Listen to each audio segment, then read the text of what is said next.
The sky, a vast and seemingly endless expanse, has for centuries represented humanity's greatest ambitions. Our conquest of the air is perhaps one of our most remarkable achievements, a testament to ingenuity and a relentless desire to connect our world. We board these magnificent machines with an implicit trust, placing our lives in the hands of technology and trained professionals. Yet this extraordinary triumph is not without its shadows. Moments when the delicate balance of flight is tragically broken, and the sky becomes a scene of profound loss. Today, we embark on a solemn journey, not to sensationalize, but to understand and to remember. We will be counting down the most devastating aircraft disasters ever recorded. These are not mere statistics or headlines, they are stories of human lives cut short, of families torn apart, and of moments that shook the world to its core. Each incident in its own horrifying way represents a critical turning point, a harsh lesson learned in the unforgiving classroom of the skies. It is from the ashes of these tragedies that the modern era of aviation safety has been forged. The stories we are about to explore, while deeply unsettling, are also a powerful testament to the resilience of the human spirit and our collective determination to ensure such events are never repeated. We proceed with the utmost respect for all those who were lost and for the legacy of safety they have left behind. Our journey begins in the summer of 1985 over the cold, unforgiving waters of the Atlantic Ocean. Air India Flight 182, a majestic Boeing 747 named Emperor Kanishka, was en route from Montreal to London.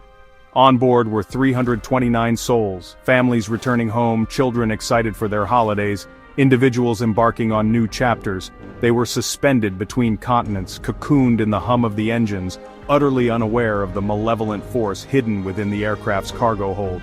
At 31,000 feet, without warning, the world was torn apart. A bomb, planted by Sikh extremists, detonated with catastrophic force, disintegrating the aircraft in midair. The wreckage, scattered across miles of ocean, told a story of sudden, violent destruction. There was no mayday call, no final message, only an abrupt silence as the aircraft vanished from radar screens. The subsequent recovery mission was a grim and heartbreaking task, retrieving fragments of lives from the deep.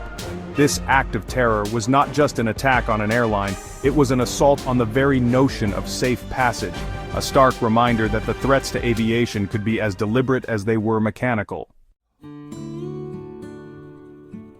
3 years later, in the winter of 1988, another Boeing 747, Pan Am's Clipper Mate of the Seas, climbed into the night sky from London, bound for New York.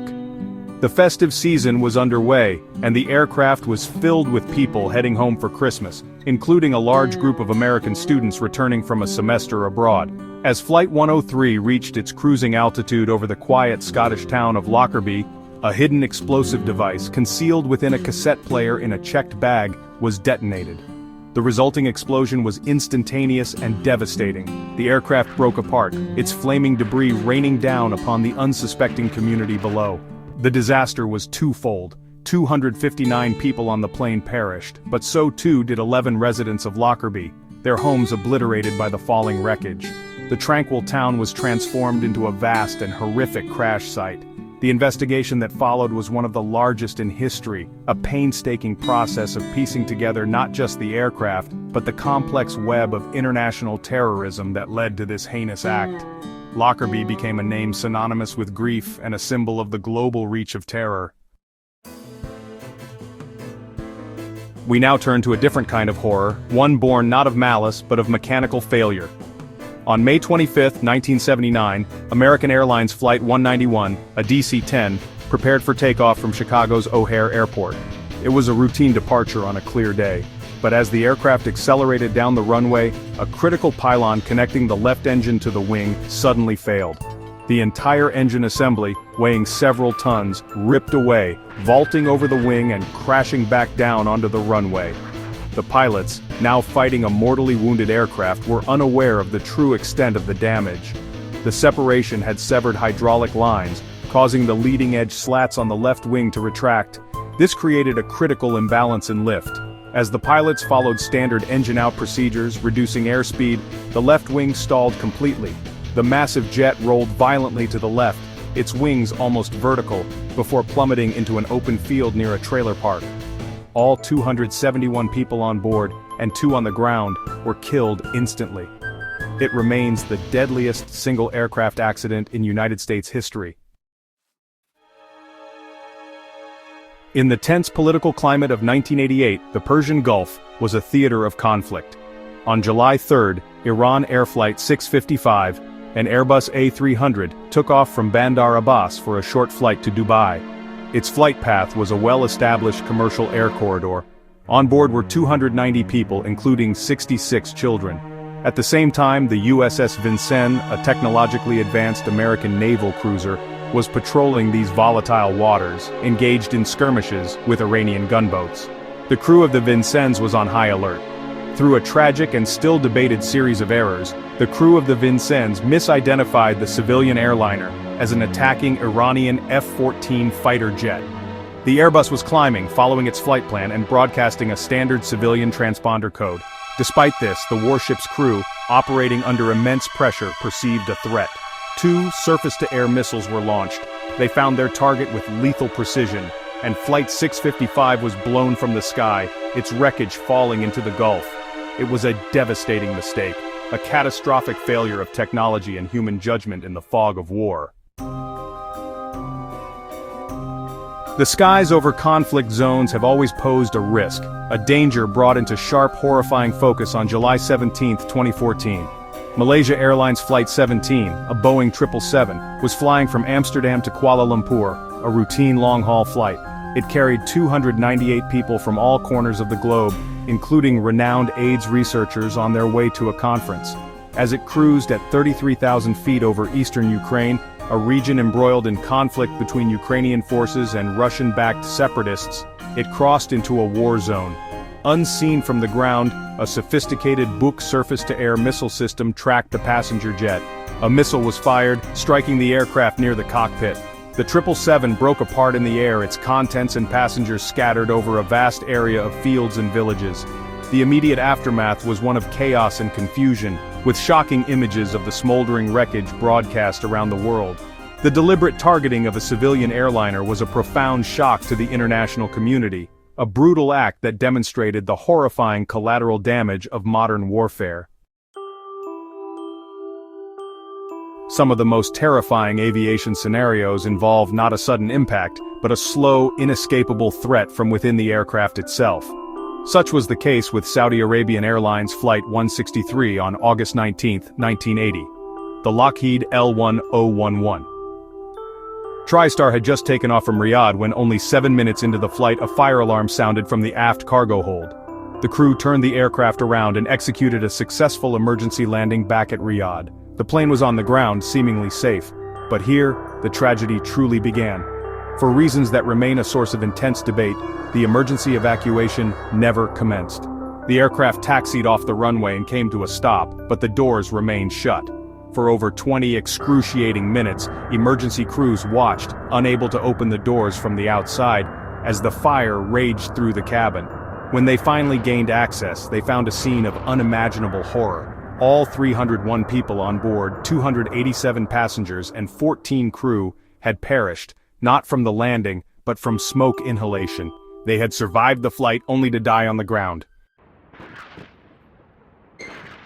On March 3, 1974, a McDonnell Douglas DC-10, Turkish Airlines Flight 981, departed from Orly Airport in Paris bound for London. Due to an airline strike, the flight was unusually full, carrying 346 people. As the aircraft climbed through 11,000 feet over the forest of Ermenonville, a sound like a dull explosion echoed through the cabin. The aft cargo door had blown out, a result of a known but inadequately addressed design flaw in its locking mechanism. The sudden, violent decompression caused the cabin floor above the cargo hold to collapse. This catastrophic failure severed the critical flight control cables that ran through the floor to the tail. The pilots, including the captain and first officer, instantly lost all control of the aircraft's elevators and rudder. The massive jet pitched down into an uncontrollable dive, accelerating to tremendous speed. Just 77 seconds after the cargo door failed, Flight 981 slammed into the forest at nearly 500 miles per hour, disintegrating on impact. There were no survivors. The sheer scale of the wreckage site spoke to the violence of the aircraft's final moments. As global air travel expanded, the skies themselves became more crowded, increasing the potential for the ultimate nightmare, a mid-air collision. This nightmare became a tragic reality over the village of Charki Dadri, India, on November 12, 1996. Saudi Arabian Airlines Flight 763, a Boeing 747, had just taken off from Delhi. At the same time, Kazakhstan Airlines Flight 1907, an Ilyushin Il-76, was descending to land at the very same airport. They were on a collision course. Due to a combination of factors, including the Kazakhstan crew's failure to maintain their assigned altitude and a lack of secondary surveillance radar at Delhi Air Traffic Control, the two behemoths met in the sky. The tail of the Ilyushin sliced through the left wing of the 747, which immediately entered a spiraling, fiery descent.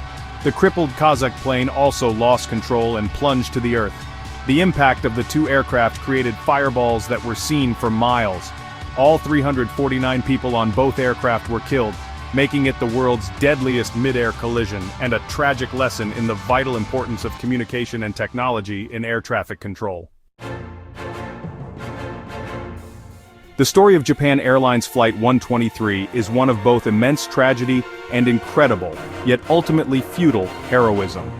On August 12, 1985, the Boeing 747 departed from Tokyo for Osaka during the busy Obon holiday period. 12 minutes into the flight, at 24,000 feet, the aircraft suffered a catastrophic structural failure. An improperly repaired rear pressure bulkhead ruptured, causing an explosive decompression that blew off the aircraft's vertical stabilizer and severed all four of its hydraulic systems. The pilots had lost all control surfaces. For the next 32 minutes, the crew fought with extraordinary skill to fly the unflyable. Using only the differential thrust of the engines, they managed to keep the massive, oscillating aircraft in the air, a feat of airmanship that astounds experts to this day. In the cabin, passengers, aware of their fate, wrote farewell notes to their loved ones. But the struggle could not last. The aircraft eventually clipped a mountain ridge and crashed into the remote slopes of Mount Takamagahara. Of the 524 people on board, miraculously, 4 survived. It remains the deadliest single aircraft disaster in history. The deadliest disaster in the history of aviation did not happen at 30,000 feet, but on the ground, shrouded in a thick, dense fog. On March 27, 1977, the airport at Tenerife in the Canary Islands was unusually congested. A terrorist incident at the main airport had diverted many large jets, including 2 fully loaded Boeing 747s KLM Flight 4805 and Pan Am Flight 1736. The fog was so dense that the pilots could not see the end of the runway, and the control tower could not see the aircraft. Amidst a series of communication breakdowns and misunderstandings with air traffic control, the captain of the KLM jet, believing he had clearance, began his takeoff roll. At that very moment, the Pan Am 747 was still taxiing on the same runway, invisible in the fog. The Pan Am crew saw the KLM's landing lights emerge from the gloom just seconds before impact, but it was too late. The KLM jet, attempting to pull up, sheared the top off the Pan Am aircraft before crashing further down the runway and erupting in a massive fireball. All 248 on the KLM were killed. On the Pan Am, 335 died, though 61 miraculously survived. With a total of 583 fatalities, it is a chilling testament to how a chain of human errors can lead to the ultimate catastrophe. As we conclude this somber reflection, it is crucial to look beyond the horror and recognize the profound legacy left by these events. Each disaster, from the design flaw of Flight 981 to the communication failures at Tenerife, became a catalyst for change. They forced engineers, regulators, and pilots to confront vulnerabilities they had never imagined. From these ashes rose stronger aircraft, more resilient systems, and a revolution in crew resource management and air traffic control protocols. The skies are safer today not in spite of these tragedies, but directly because of the painful lessons they taught us. The names and numbers we have recounted belong to real people, mothers, fathers, sons, and daughters, whose journeys ended in the most unimaginable way. Their stories serve as a permanent, solemn reminder of the immense responsibility that comes with conquering the skies. It is our duty to remember them, not just as victims of a disaster, but as the silent contributors to the safety and security that millions of travelers now take for granted every single day. Their loss was not in vain, for it has helped to protect countless others. Let us carry forward the memory of these events with respect and gravity. When we next look to the skies and see an aircraft pass overhead, let us remember the complex tapestry of human ingenuity, dedication, and the hard-won lessons that allow it to fly safely. We honor the lost by championing the cause of aviation safety, ensuring that their legacy continues to guide us towards an ever-safer future in the air. Thank you for joining us on this important journey of remembrance.